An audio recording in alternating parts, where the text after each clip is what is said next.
Welcome to social post. నేను నిహాల్. సురేష్ మన దగ్గర రేవంత్ చల్మల గారు ఉన్నారు. సార్తో మనం మాట్లాడదాం. Hello sir, welcome to social post. Thank you. Sir, పొలం కొలాటరల్ పెట్టి 20 లక్షలు లోన్ తీసుకొచ్చి డౌన్ పేమెంట్ చేయొచ్చా హోమ్ లోన్కి? సో బేసిక్గా అసలు పొలంనే కొలెటరల్గా పెట్టి డౌన్ పేమెంట్ చేస్తున్నారు అని అంటే బ్యాలెన్స్ అమౌంట్ కూడా ఈఎంఐకి వెళ్ళాల్సి ఉంటుంది. ఓకే. సో బేసిక్గా మనము ఇంటికి సంబంధించి ఫస్ట్ కొన్ని అంశాలు గుర్తుపెట్టు. ఇల్లు ప్రతి మనిషికి అవసరం, అందులో ఎటువంటి అనుమానం లేదు, అసలు సందేహం కూడా లేదు. ఇప్పుడు ఎంతో కొంత డౌన్ పేమెంట్ మనం కట్టాలి అని చెప్పి బ్యాంక్ ఎందుకు చెప్తుంది? అసలు నీ దగ్గర కెపాసిటీ ఉందో లేదో చూడటానికి. లేకపోతే 100% లోన్ ఇవ్వచ్చు కదా. అవును. 100% లోన్ ఇవ్వకుండా 80%, 90%, అసలు 90 కూడా తప్పే, 80 వరకే ఉండాలి. 80% వరకే లోన్ ఇవ్వాలి. ఓకే, 80% వరకు పెట్టుకొని 20% డౌన్ పేమెంట్ ఎందుకు చెప్తున్నారు? మన దగ్గర కెపాసిటీ ఉంటే బ్యాలెన్స్ మనం కట్టగలుగుతాం అనేది ఒక అంచనా, వాళ్ళు చేసిన ఎక్సర్సైజ్లో వాళ్ళ ఒక అంచనా. ఇప్పుడు ఒక ₹1 కోటి ఇంటికి 20 లక్షల రూపాయలు ఇట్లా తీసుకొచ్చారు అని అనుకుందాం. డౌన్ పేమెంట్కి 80 లక్షలు మళ్ళీ హౌస్ లోన్కి పోతున్నాడు అనుకుందాం. సో ఇప్పుడు 20 లక్షల రూపాయలు తీసుకొచ్చి ఇక్కడ పెట్టినప్పుడు దానికి కూడా వడ్డీ పడుతుంది. Sir 10%, 11%, 12%, what ever it is. ఒక 10 సంవత్సరాలు క్లియరెన్స్ పాలసీ పెట్టుకుంటే 25,000, అంతేనా? అంతే. పైన హోమ్ లోన్ ఒక 80 లక్షలు తీసుకుంటారా? దానికి ఒక 20 సంవత్సరాలు వేసుకుంటే ఒక 65,000 ఇప్పుడున్న ఇంట్రెస్ట్ రేట్కి అప్రాక్సిమేట్గా. So basic 65 plus 25 90,000. 20 లక్షల రూపాయలు డౌన్ పేమెంట్నే ఏర్పాటు చేయలేకపోయాం. 90,000 ఈఎంఐ నిజంగా కట్టగలుగుతామా? 1,50,000 వస్తుంది వాడికి. ఓకే, ఇంటి ఖర్చులు ఎంత? 20,000 ఉంటుంది. ఎట్లా 20,000? మ్యారీడా అన్మ్యారీడా? వాడు అన్మ్యారీడ్. పెళ్ళి అవుతుంది రేపు. పెళ్ళైతే సింపుల్ లెక్క చెప్తా. హైదరాబాద్ లాంటి నగరంలో సొంత ఇల్లు ఉంటే తక్కువ ఖర్చు అవుతుంది అని అంటే 50,000 నుంచి 75,000 అవుద్ది. తక్కువ ఖర్చు అవుతుంది అని అనుకుంటే పిల్లలేం లేరు, తక్కువ ఖర్చు అవుతుంది అనుకుంటే 50,000 నుంచి 75,000. ఒక్క పిల్లోడు ఉంటే నెలకి 15,000 నుంచి 20,000 ఖర్చు ఒక్కళ్ళకి. ఇద్దరు కిడ్స్ ఉంటే 30,000 నుంచి 40,000 ఖర్చు. పైన ఇంటి ఖర్చులు, ఇన్సూరెన్స్లు, ట్రావెల్స్, XYZలు ఇవన్నీ వేరు మళ్ళీ ఇంటి ఖర్చులు కాకుండా. సో 75,000 లోపల అసలు అయ్యే అవకాశాలే లేవు. అంటే ఇక్కడ సార్ మీరు 25,000 ఎవ్రీ మంత్, అది క్రాప్ లోన్ సంబంధించి, అది ఎవ్రీ మంత్ కట్టాల్సిన అవసరం లేదు, సంవత్సరానికి ఒకసారి కడితే చాలు. నెలకే కట్టలేకపోతే సంవత్సరానికి ఏం కడతారు? ఇక బీ ప్రాక్టికల్. ఇప్పుడు సాలరీ వచ్చే వాళ్ళకి నెలకు వస్తుంది, నెలకు కట్టలేని వాళ్ళు సంవత్సరానికి ఎట్లా కడతారు? ఈ నెల డబ్బులు చేతికి శాలరీ వస్తుంది కాబట్టి దీన్ని ఈఎంఐ రూపంలో ఏదో కొద్ది కట్టుకుంటూ క్లియర్ చేసుకుందని ఆశ ఏదో కొద్దిగా ఉంటుంది. ఇక సంవత్సరంకి ఒకసారి కడతానంటే అది కూడా కట్టరు. ఓకే, ఏదో వడ్డీ కట్టి తప్పించుకుంటారు. ఇక అసలు ఎప్పటికీ తీరదు. అసలు ఫస్ట్ పాయింట్ అసలు మనకి ఎలిజిబిలిటీ ఉందా లేదా, ఇది కదా పాయింట్. ఫస్ట్ అసలు మనం ఒక ఇల్లు కొంటున్నాము అని అంటే అక్కడ మన లైఫ్ అంతా ఇల్లే కాదు, ఇల్లు కొనుక్కోవాలి. నేను కొనొద్దు అంటానికి వ్యతిరేకించట. కావాలంటే అదేదో 2 ఎకరాలు అమ్మేసుకుని ఇల్లు కొనుక్కోమని, అది బెటర్ ఆప్షన్. బెటర్ ఆప్షన్ అది.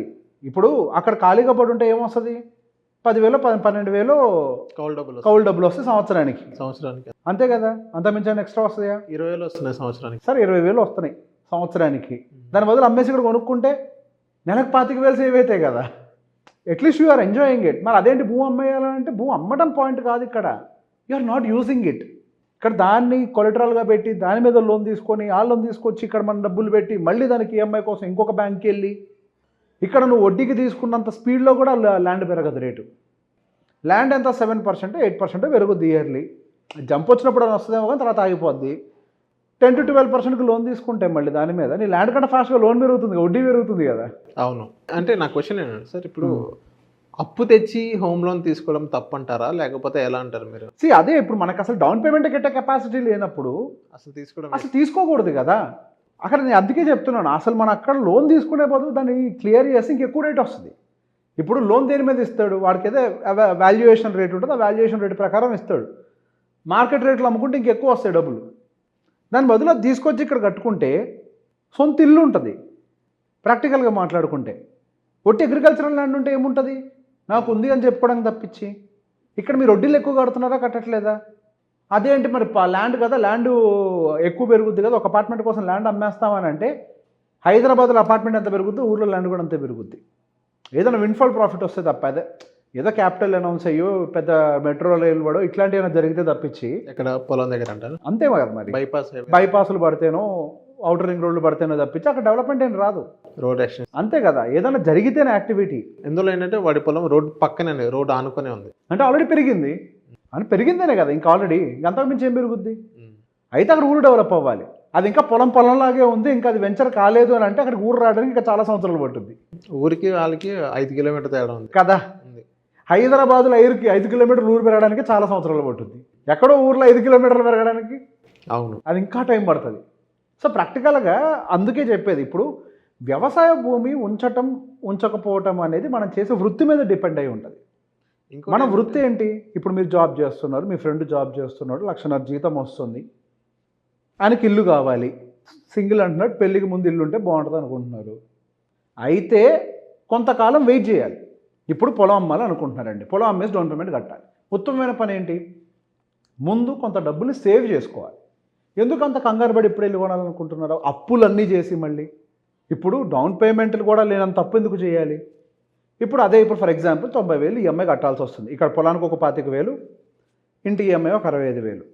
ఆ 25,000 రూపాయలు ఏదో రెంటెడ్ హౌస్ తీసుకొని 65,000 ఏదో ఎస్ఐపి చేసుకుంటే నామినల్ 12% రిటర్న్ వచ్చినా కానీ 5 సంవత్సరాల్లో ఒక 50 లక్షలు 55 లక్షలు అక్యుములేట్ అవుతాయి కదా.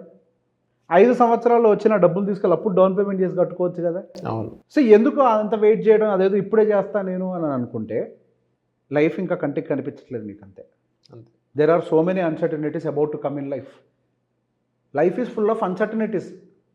లైఫ్లో ఒక్కొక్క అన్సర్టనిటీని దాటుకుంటూ పోతుంటేనే మన లైఫ్ అనేది ఎవాల్వ్ అవుతూ ఉంటుంది. లైఫ్ ఇలానే ఉంటుందని అనుకోద్దు. ఇంకా బరువు బాధ్యతలు మీద పడితే తట్టుకోలేరు దాన్ని. పెద్ద పెద్ద కమిట్మెంట్స్ ఎంగేజ్లో పెట్టుకుంటే save money for your house only.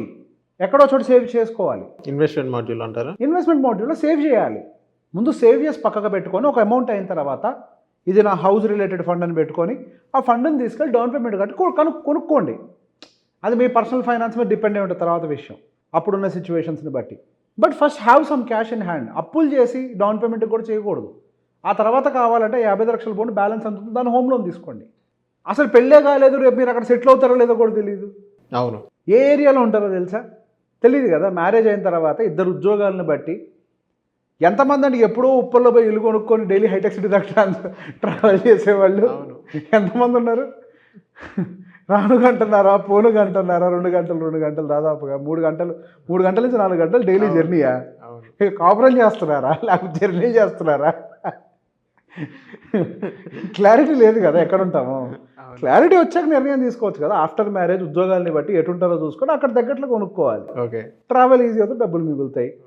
అది ప్లానింగ్ కరెక్ట్గా ఉంటుంది. సో కంగారు పడాల్సిన అవసరం లేదు. సో థ్యాంక్ యూ సార్, మా సోషల్ పోస్ట్ వచ్చినందుకు. Most welcome.